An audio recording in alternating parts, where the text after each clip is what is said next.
Imagine this. You are in a different time, a different world. It is the height of the Roaring Twenties, a decade of unprecedented wealth, glamour, and reckless abandon. The California sun warms your skin, and the air is thick with the smell of wild sage and the salty tang of the Pacific Ocean. You are a guest, one of the chosen few, ascending a private road carved into the Santa Lucia Mountains. With every turn, the modern world falls away, replaced by a landscape of rolling hills, ancient oaks, and the endless shimmering expanse of the sea. And then you see it.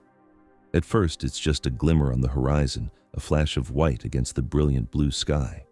But as you draw closer, it resolves into a vision of impossible grandeur. A castle, a palace, a city in the clouds. Twin towers, intricately carved and glowing in the afternoon light, reach for the heavens. Terraces cascade down the hillside, dotted with palm trees and vibrant bursts of bougainvillea. This is not just a house, this is a dream made real, a fantasy kingdom conjured from the mind of one of America's most powerful and enigmatic figures. This is La Cuesta Encantada, the Enchanted Hill. This is the secret world of William Randolph Hearst. To build a dream of this magnitude, you need more than just imagination. You need a fortune so vast it borders on the absurd. And William Randolph Hearst had just that. Let's try to wrap our heads around the sheer scale of this place. The estate itself, at its peak, covered 250,000 acres. That's nearly 400 square miles. You could fit the entire city of San Francisco within its borders and still have room to spare. The main house, the magnificent Casa Grande, is a sprawling labyrinth of 165 rooms, including 41 bedrooms, 61 bathrooms, and 19 sitting rooms. It's not a house, it's a private village. The total floor space of the main building alone is over 68,000 square feet, larger than a professional football field. And then there are the guest houses, 3 palatial villas that are larger than most mansions, and the pools. The Neptune Pool, an outdoor masterpiece, holds 345,000 gallons of water and is flanked by an authentic Roman temple facade that Hearst imported from Europe. The indoor Roman pool is a subterranean jewel box, its walls and ceiling covered in 1-inch square mosaic tiles, many of them infused with gold. It took a team of artisans more than 5 years to complete, and the cost? The exact figure is impossible to calculate, but estimates range from $10 million in the 1930s to over $100 million in today's money, and that's just the construction. The art collection, a treasure trove of over 25,000 pieces spanning 4,000 years of human history, is literally priceless. But here's the central question, the mystery that lies at the heart of this incredible story. Why? Why would one man pour so much of his life, his fortune, and his soul into building a palace on a remote hilltop, miles from civilization? Was it simply the ultimate expression of a colossal ego, a monument to his own power and importance? Or was there something deeper at play, a more complex and personal motivation? And perhaps the most intriguing question of all, why was it never finished? After 28 years of non-stop construction, a project that consumed the lives of hundreds of people and a significant portion of one of the world's great fortunes, why was it abandoned, left as a beautiful but incomplete symphony in stone and marble? The story of Hearst Castle is not just the story of a building. It's the story of a man's relentless quest for perfection, his desperate attempt to create a world that lived up to his own impossible standards.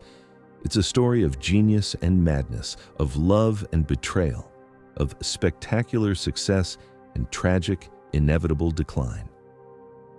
To understand the secrets of the Enchanted Hill, we must first unravel the complex and contradictory character of its creator, the man they called the Chief, William Randolph Hearst. To understand the palace, you must first understand the king, William Randolph Hearst, a name that still echoes through the halls of American history, a name synonymous with power, wealth, and a relentless, almost pathological ambition. He wasn't just a man, he was a force of nature, a whirlwind of contradictions who reshaped the very fabric of modern media, and in doing so, reshaped America itself. His story is the story of America in the late 19th and early 20th centuries, a story of explosive growth, unbridled capitalism, and the birth of a new kind of celebrity culture. And at the center of it all was Hearst, a man who was both a product of his time and a creator of it. Born in 1863, Hearst was the sole heir to a staggering fortune, but his origins were far from aristocratic.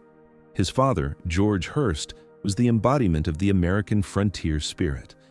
A semi-literate son of a Missouri farmer, he went west in the Great California Gold Rush of 1849 with nothing but a pickaxe and a stubborn determination. He failed to find gold, but he discovered something far more valuable: an uncanny ability to read the earth, to see the hidden veins of silver and copper that others missed.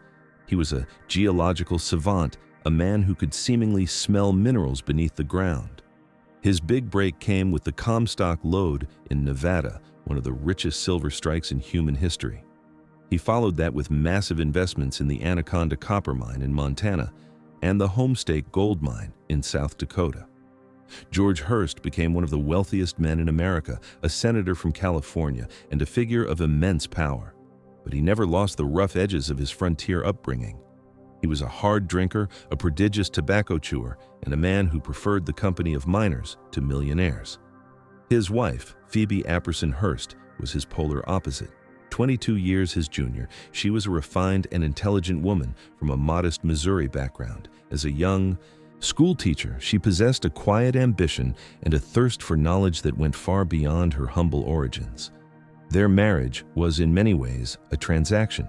He provided the wealth and the power. She provided the social grace and the cultural legitimacy that he lacked.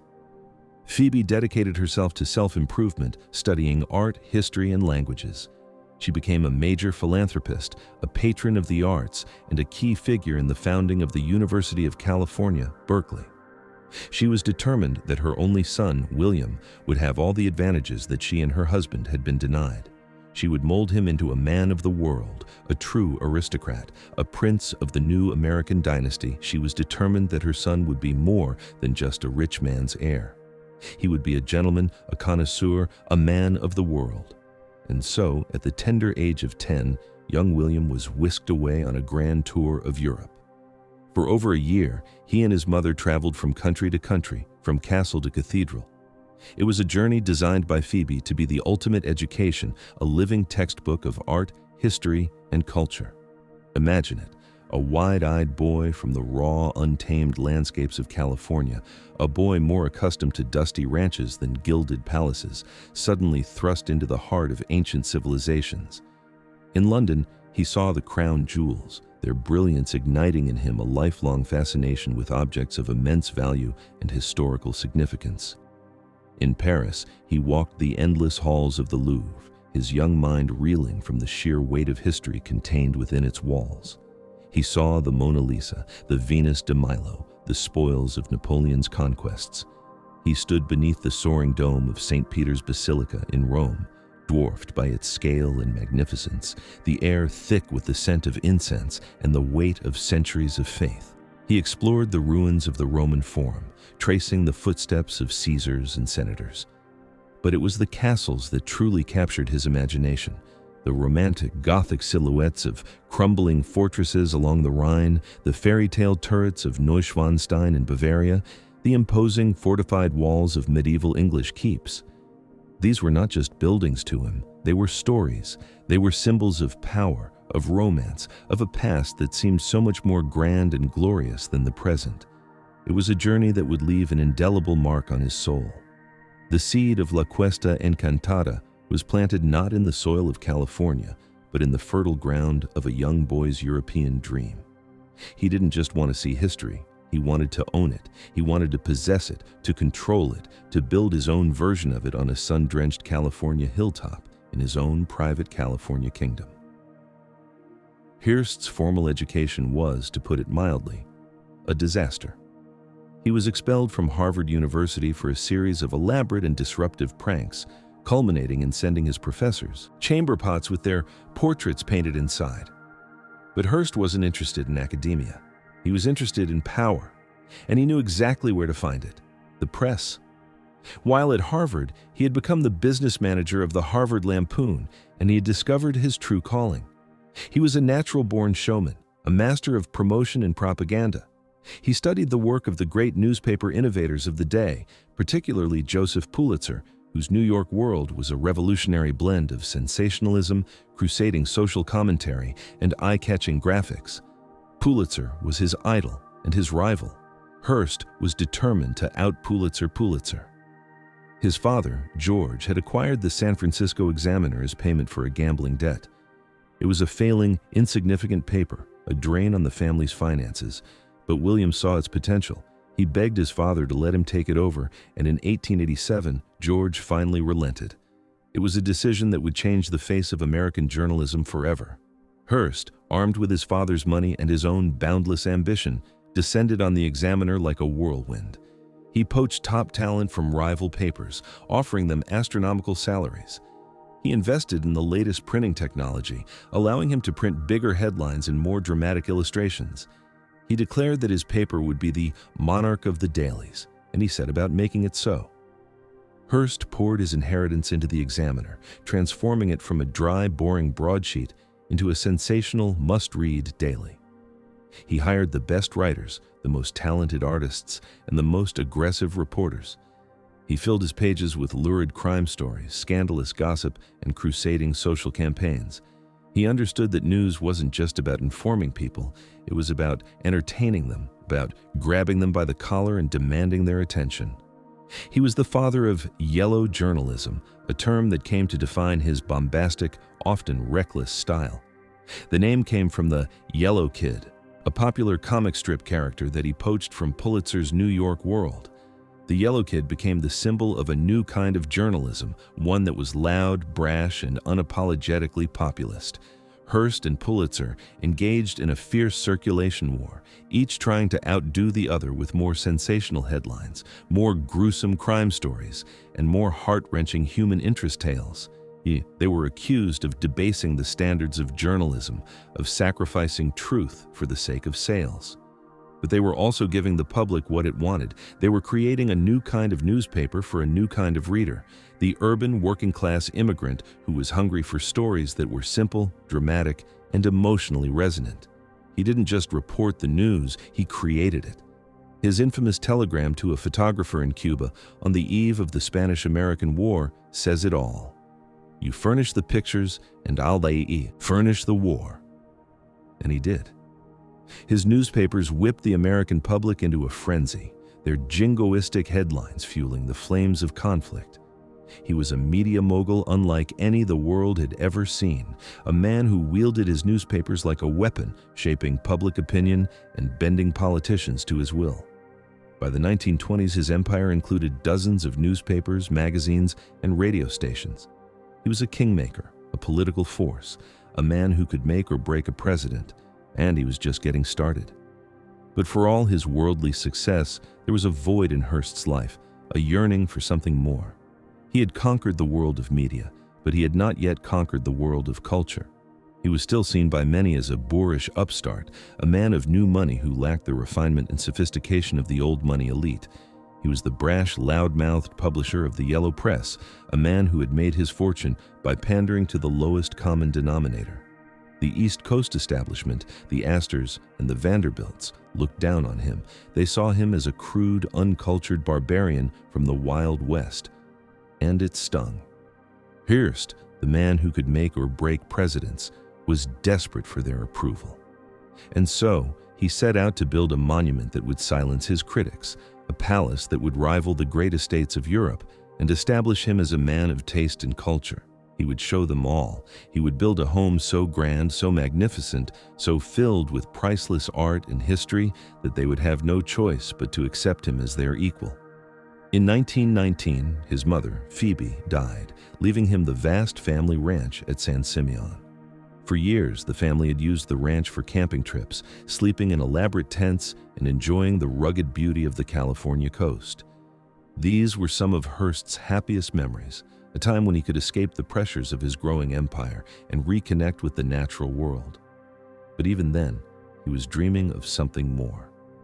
He would stand on the hilltop, which he called Camp Hill, and gaze out at the vast expanse of the Pacific, and he would imagine a village, a Mediterranean acropolis, rising from the landscape.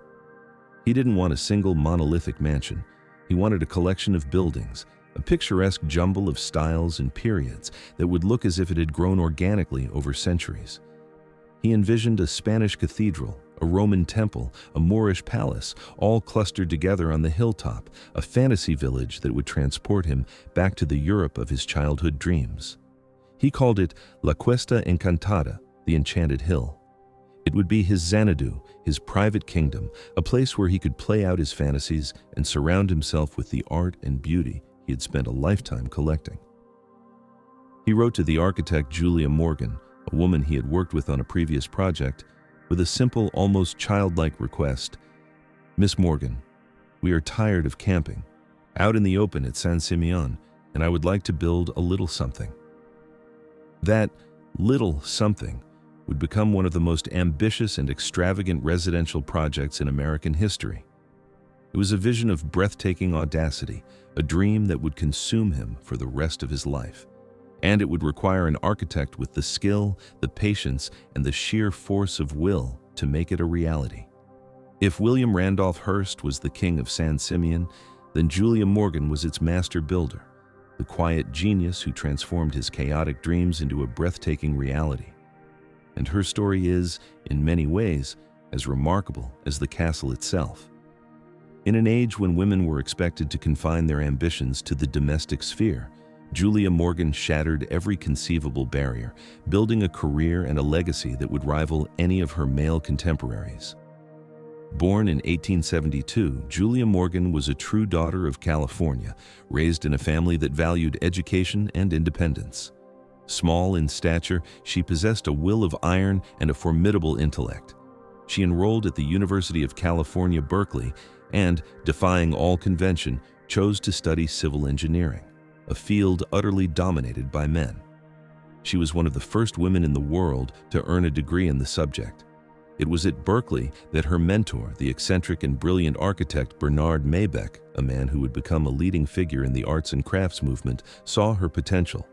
He recognized her unique combination of artistic sensibility and technical rigor, and urged her to set her sights on the ultimate prize for any aspiring architect of the era, the École des Beaux-Arts in Paris, the most prestigious architectural school in the world.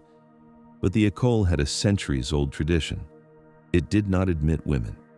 Morgan applied and was rejected, not for a lack of talent, but for her gender. A lesser person would have given up, but Julia Morgan was not a lesser person. She persisted.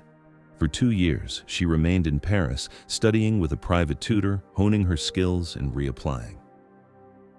Finally, in 1898, the doors of the école creaked open, and Julia Morgan walked through them, becoming the first woman ever to be accepted into its architecture program. She not only survived the grueling, hyper-competitive environment, she thrived, earning her certificate in record time. The training she received there, with its emphasis on classical forms, monumental scale, and the integration of art and architecture, would be the bedrock of her career. She returned to California not just as an architect, but as a trailblazer. She opened her own firm in San Francisco, and her reputation for meticulous craftsmanship, innovative use of materials like reinforced concrete, and a deep respect for the natural landscape quickly grew. It was her work on the 1906 San Francisco earthquake that truly cemented her reputation.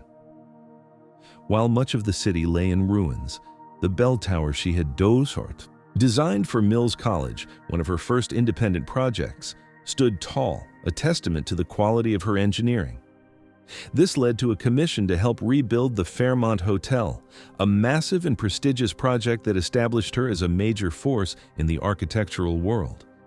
Her connection to the Hearst family had begun even earlier. She had worked for Phoebe Hearst, William's mother, on the family's grand estate in Pleasanton, and had designed the magnificent Greek Theater at Berkeley, a project funded by the Hearst family.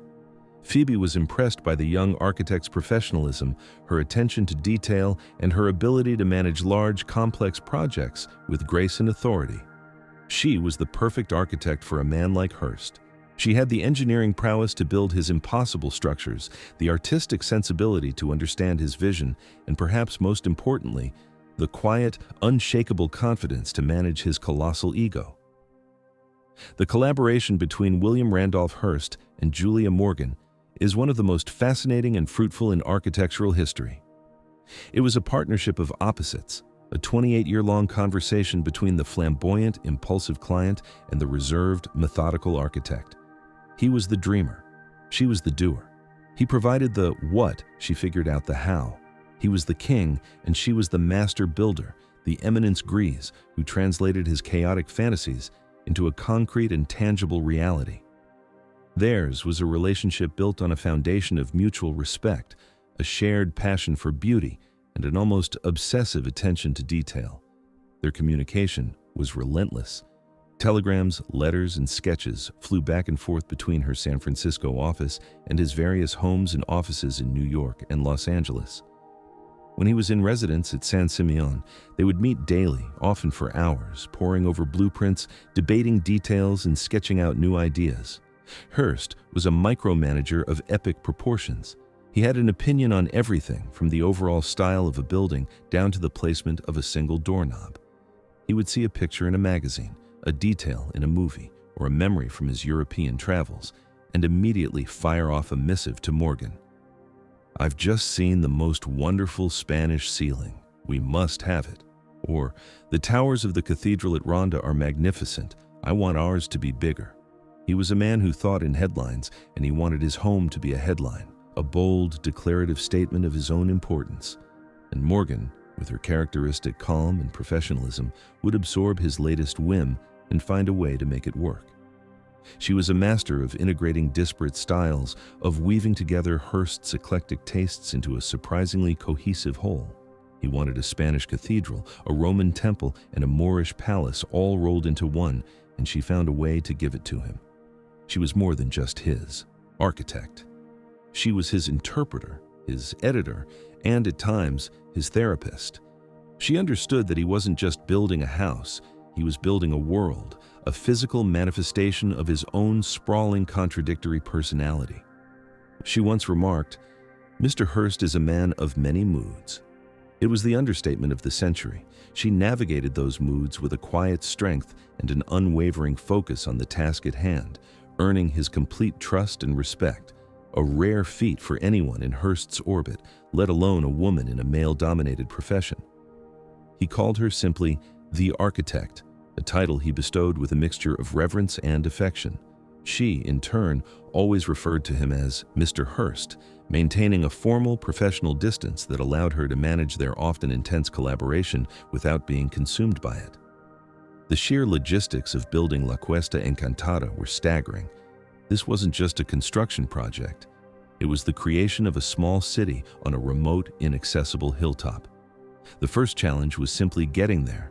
The nearest major town was hours away, and the road up the mountain was a treacherous, winding dirt track. Morgan's first task was to build a proper road, a 5.5-mile-long ribbon of asphalt that snaked its way up the mountainside. Then came the infrastructure. A deep-water pier was constructed at the base of the hill to receive the ships carrying Hearst's endless stream of European treasures. A private, narrow-gauge railway was built to haul the tons of marble, steel, and ancient artifacts up the steep incline to the construction site.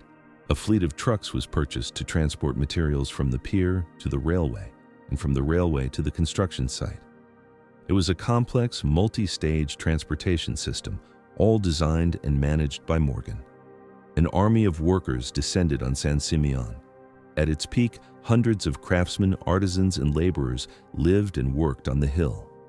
A small village sprang up, with its own dormitories, a dining hall, and a school for the workers' children. Morgan, ever the meticulous planner, designed it all. She was not just an architect, she was a city manager, a logistics expert, and a quartermaster. She oversaw every detail, from the pouring of the concrete foundations to the carving of the intricate woodwork.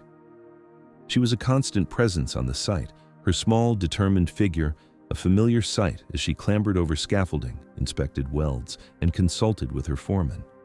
She was known for her tireless work ethic, her attention to detail, and her fairness. She treated her workers with respect, and they, in turn, were fiercely loyal to her.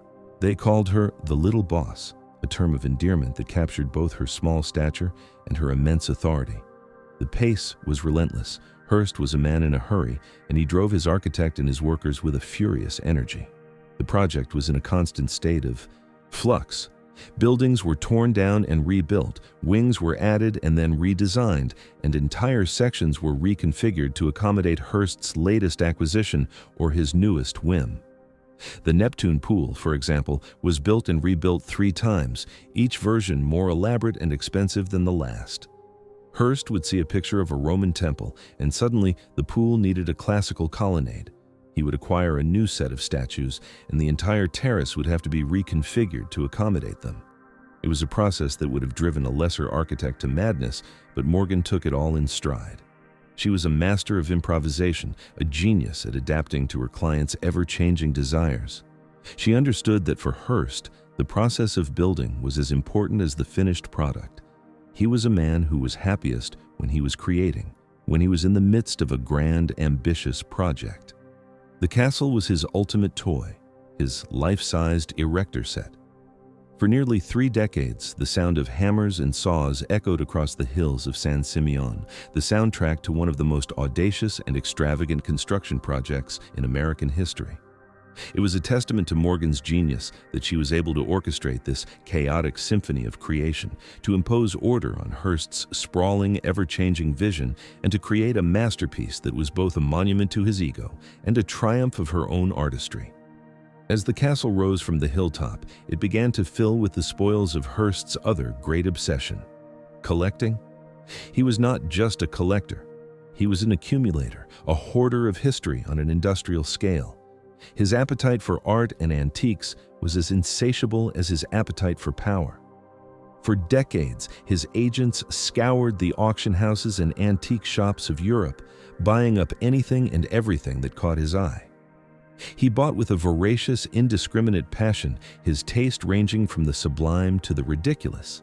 He was the original Amazon Prime customer, a man who could order a 15th-century Spanish ceiling with the same ease that we order a book online.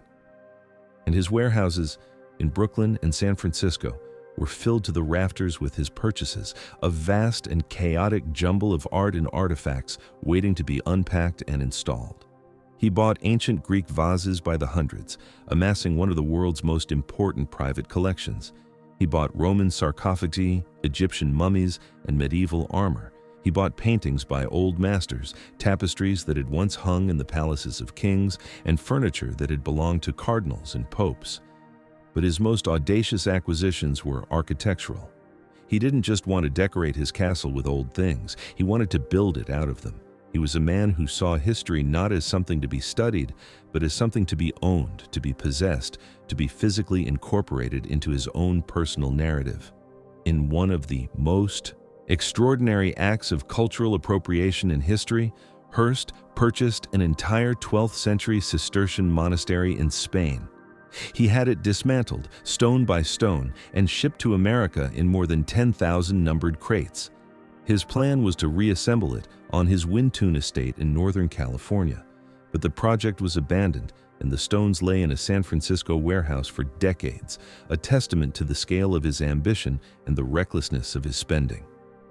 He did, however, manage to incorporate countless other architectural fragments into the fabric of Hearst Castle.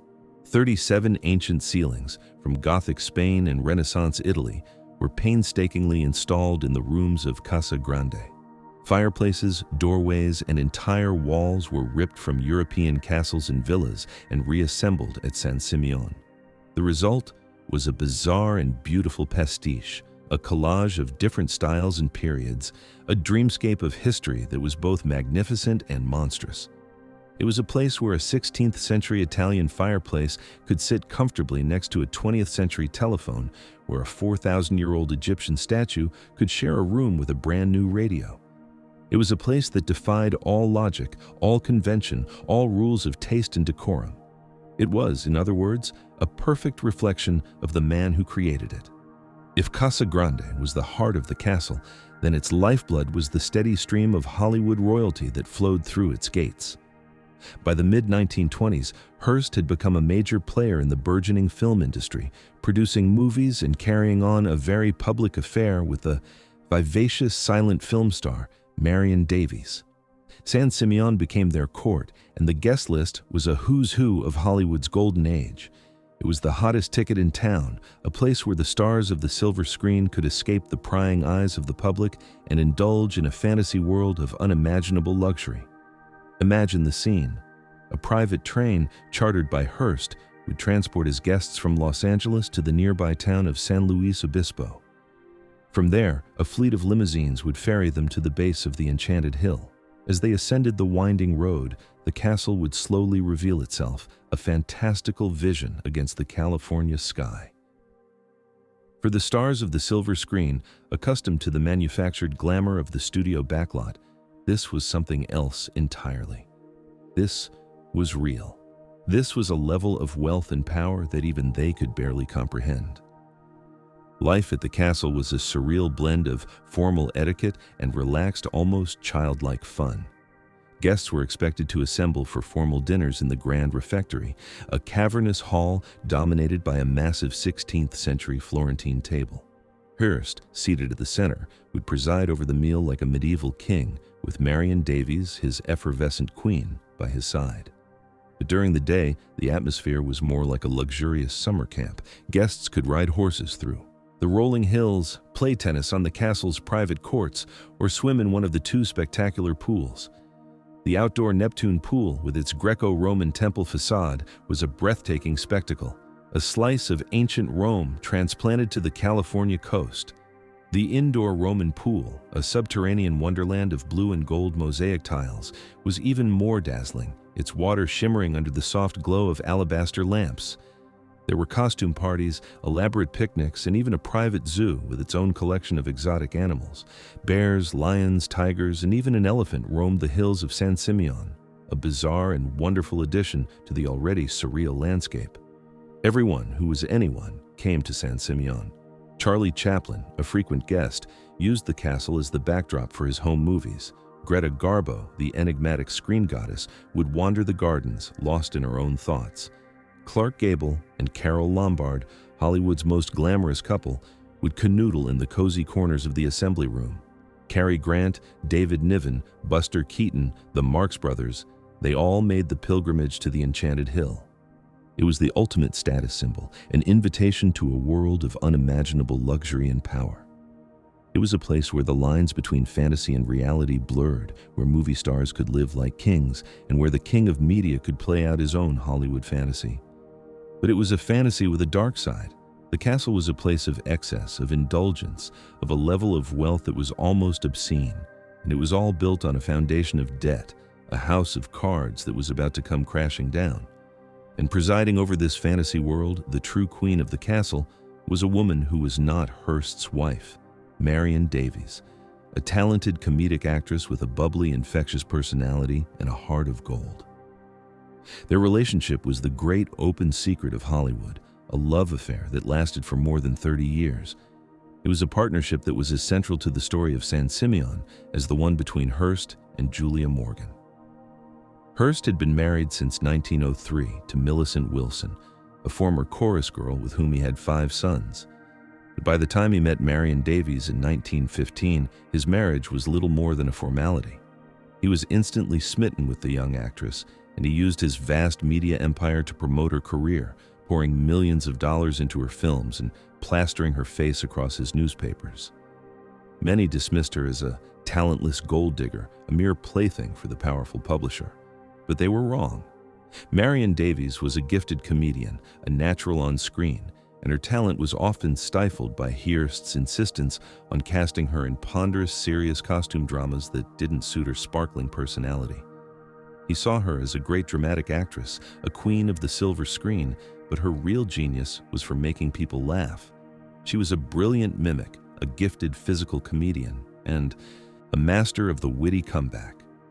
Orson Welles, who would later savage Hearst in his film Citizen Kane, always maintained that Marion Davies was one of the most talented actresses he had ever seen.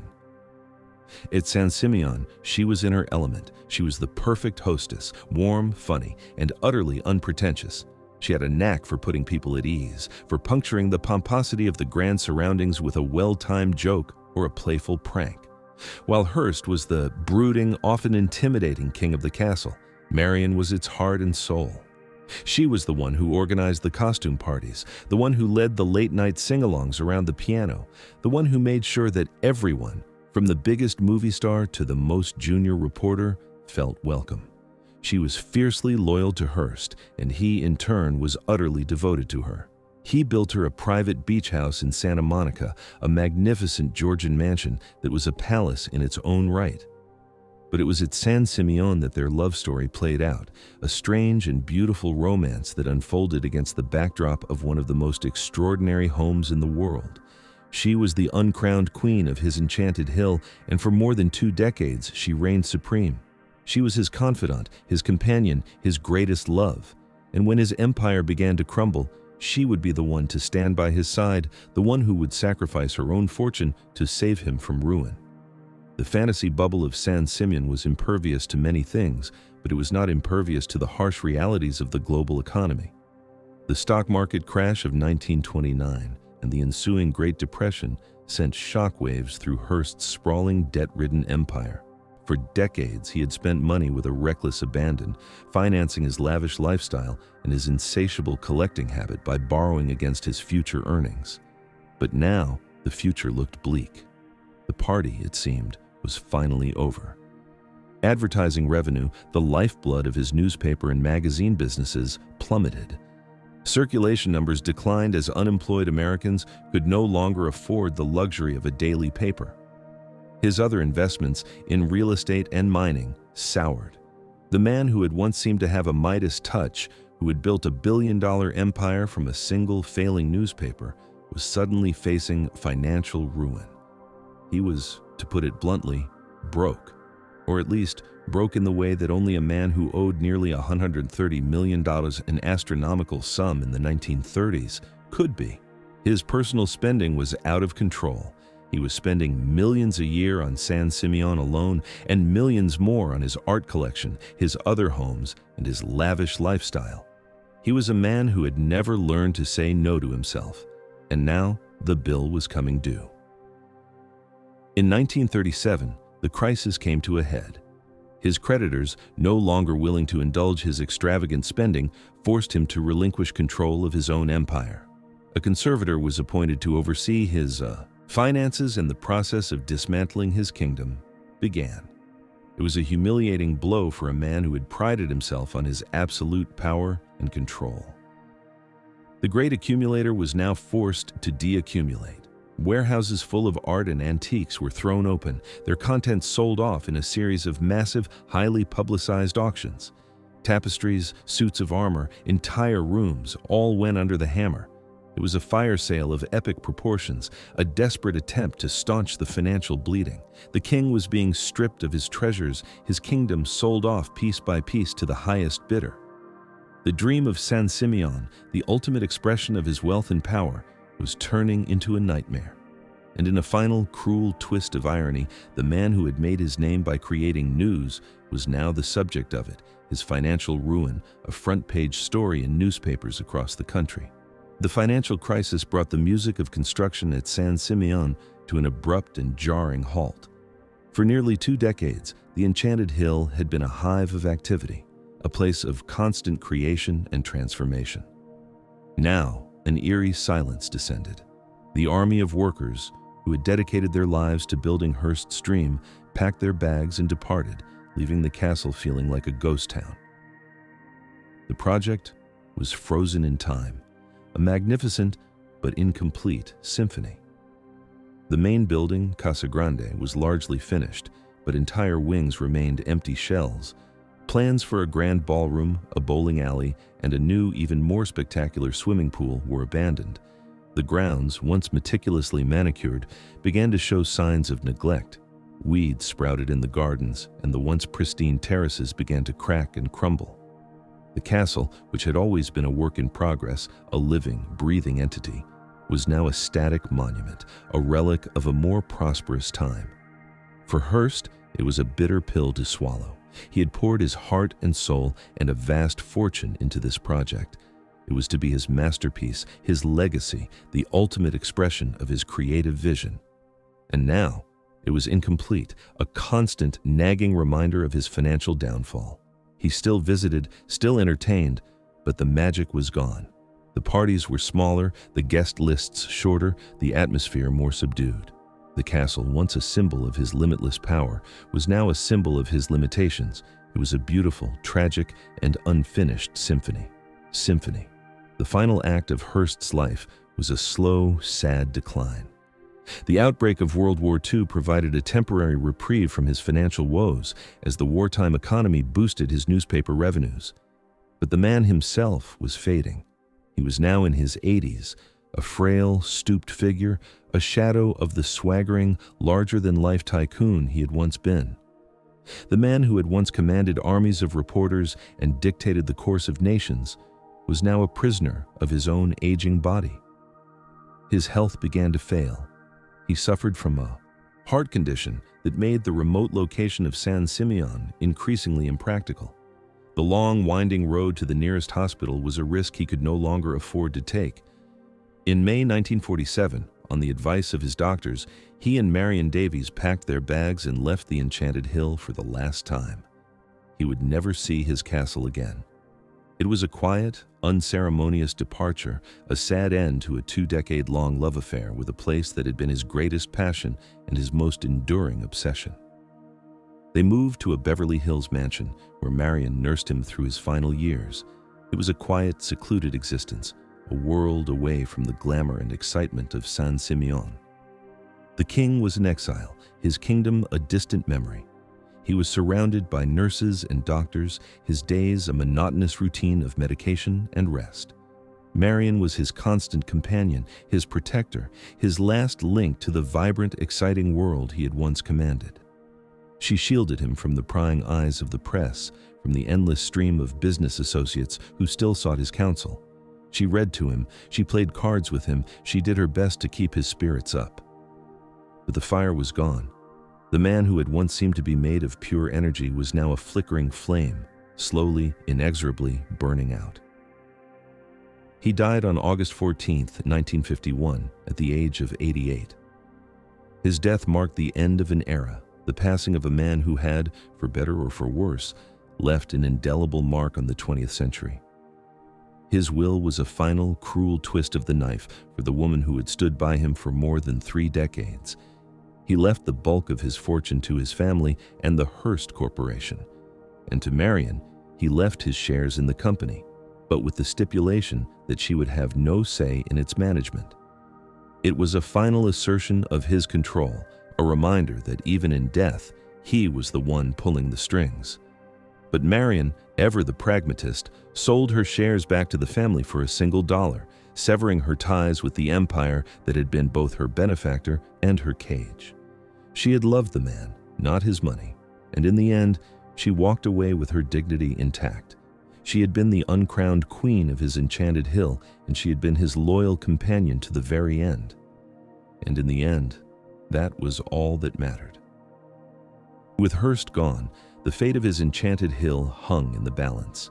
The castle, with its priceless art collection and its sprawling, high-maintenance grounds, was a white elephant of epic proportions.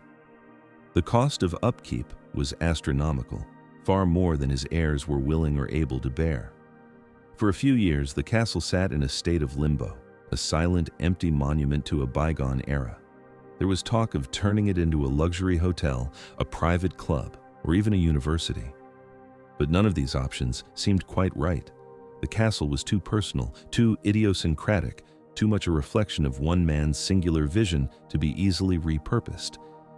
It was a problem that money couldn't solve. The Hearst Corporation, now firmly in control of the family's finances, had no interest in maintaining a property that was a constant drain on their resources. And Hearst's sons, while they had fond memories of the castle, had no desire to take on the burden of its upkeep. Finally, in 1957, the Hearst Corporation, in consultation with Hearst's 5 sons, made a decision that would ensure the castle's survival and secure its place in the public imagination. They decided to donate the castle, its contents, and the surrounding 127 acres to the state of California, with the stipulation that it be preserved as a historic monument open to the public. It was an act of extraordinary generosity, a recognition that the castle was not just a private home, but a cultural treasure that belonged to the people. It was also a shrewd business decision. The donation was a massive tax write-off for the corporation, and it relieved them of the financial burden of maintaining the property. But whatever the motivation, the result was the same. The castle was saved. In 1958, Hearst Castle opened its doors to the public for the first time. The response was overwhelming. Thousands of people flocked to San Simeon, eager to catch a glimpse of the fabled palace on the hill. They came to marvel at the opulence, to gawk at the excess, and to try to understand the man who had created it all. The gift had been accepted. The private kingdom of William Randolph Hearst was now a public park, a museum for the masses. The man who had so jealously guarded his privacy in life had, in death, become the ultimate showman, his home the star attraction in a posthumous and permanent exhibition. The tours were an instant success, and the castle quickly became one of California's most popular tourist attractions. The public was fascinated by the story of the man who had built this incredible place, and by the sheer, unapologetic extravagance of it all. It was a fairy tale come to life, a story of a man who had dared to dream on a scale that was almost unimaginable. But the story of Hearst Castle did not end with its donation to the state. In many ways, it was just beginning. The task of preserving this vast, complex, and fragile estate is a monumental undertaking, a never-ending battle against time, the elements, and the sheer crushing weight of Hearst's ambition. It is a job that requires the skills of a curator, the knowledge of a historian, the precision of an engineer, and the patience of a saint. California State Parks, the new custodians of the castle, were faced with a daunting challenge. They had to transform a private residence into a public museum, a place that could safely accommodate hundreds of thousands of visitors a year without compromising its historical integrity. They had to become experts in art conservation, architectural preservation, and historical interpretation. They had to learn to think like Hearst, to understand his vision, and to make the difficult decisions about what to preserve, what to restore, and what to let go. It was a delicate balancing act, a constant negotiation between the needs of the public and the demands of history. The challenges are immense. The castle's location, on a remote hilltop exposed to the harsh coastal climate, makes it particularly vulnerable to deterioration. The sea air corrodes the metalwork, the winter rains seep into the concrete, and the summer sun beats down on the delicate tiles and fabrics. The Neptune Pool, a masterpiece of engineering and design, has been a constant source of problems, its intricate system of pipes and drains requiring a complete overhaul in recent years. The art collection, with its thousands of priceless objects, requires constant care and attention. Expert conservators work year-round to repair and restore tapestries, paintings, and sculptures, a painstaking process that is both an art and a science. And then there is the ever-present threat of earthquakes. The castle is located in a seismically active area, and a major earthquake could cause catastrophic damage. In recent years, a massive seismic retrofitting project has been undertaken to strengthen the buildings and protect them from future temblors. It is a project that Julia Morgan, with her expertise in reinforced concrete, would have undoubtedly approved of. And then there is the legacy of Julia Morgan. For decades, her contribution to the castle was largely overlooked, her name overshadowed by the larger-than-life personality of her famous client. But in recent years, there has been a growing recognition of her genius, a renewed appreciation for her artistry, her engineering prowess, and her quiet, determined professionalism. In 2014, she was posthumously awarded the AIA Gold Medal, the highest honor in American architecture. It was a long overdue recognition of her status as one of the most important and influential architects of the 20th century. Her legacy is not just in the buildings she designed, but in the barriers she broke, the doors she opened, and the inspiration she continues to provide to a new generation of architects, engineers, and dreamers. And so, we are left with the enduring mystery of Hearst Castle. What is this place? What does it mean? It is, without a doubt, a monument to one man's ego, a physical manifestation of a personality so large, so powerful, and so contradictory that it could not be contained in a normal home. It is a testament to the intoxicating and ultimately corrupting power of wealth. It is a story of ambition, of obsession, of a man who tried to buy his way into the history books, to surround himself with so much beauty and so much history that he himself would become immortal. It is a story that is both uniquely American and deeply universal, a story about the timeless human desire to leave a mark on the world, to build something that will outlast us. But it is also a story of the American dream, albeit a dream on a scale that is almost unimaginable. It is a story of a man who, through a combination of inheritance, luck, and sheer force of will, was able to create his own reality, to build a world that conformed to his own desires. It is a story of a time when anything seemed possible, when a single individual could command the resources of a small nation and use them to create a work of art that would stand for centuries.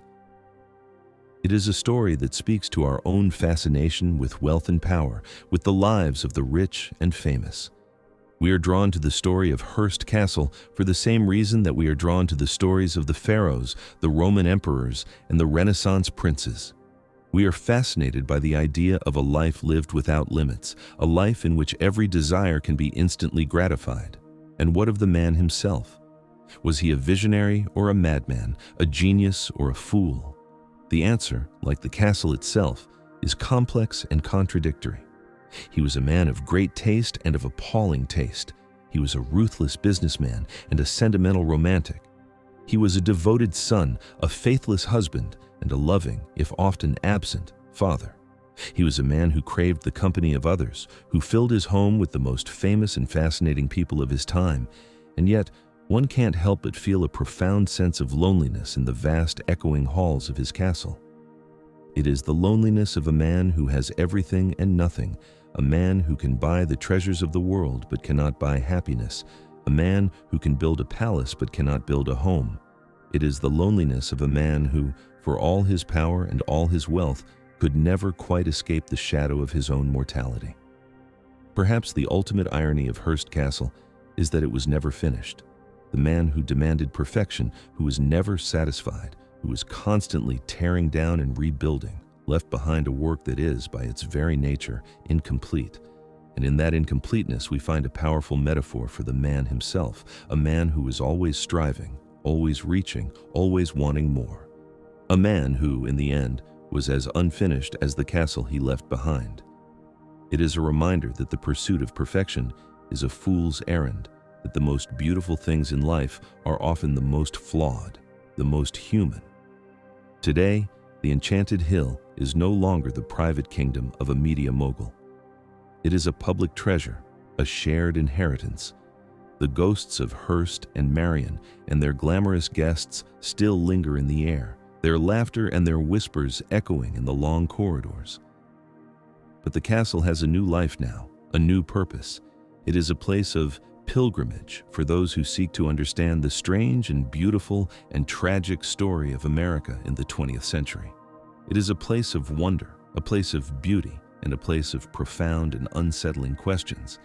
It is Hearst's final and most enduring masterpiece, a billionaire's secret palace, a tragic, unfinished symphony, and a story that will continue to fascinate and to haunt us for as long as its towers stand against the California sky. It is a story that reminds us that even the most powerful kings and the most magnificent castles are ultimately no match for the relentless, unforgiving passage of time. The castle stands as a monument to the man who built it, but it is also a monument to the woman who designed it, the workers who constructed it, and the era that produced it. It is a story of ambition and obsession, of love and loss, of the glittering promise of the American dream and the harsh reality of its limitations. It is a story that is carved in stone and marble, a story that is told in every tapestry, every painting, and every tile. It is the story of Hearst Castle, and it is a story that will never be finished. The castle remains eternal and unchanging, a testament to the power of human ambition and the fragility of human dreams. It stands as a warning and an inspiration, a reminder of what is possible when a man dares to dream without limits, and a cautionary tale about the price of that unlimited ambition. It is, in the end, a perfect reflection of the man who built it, magnificent and flawed, beautiful and tragic, enduring and ultimately, like all things, temporary.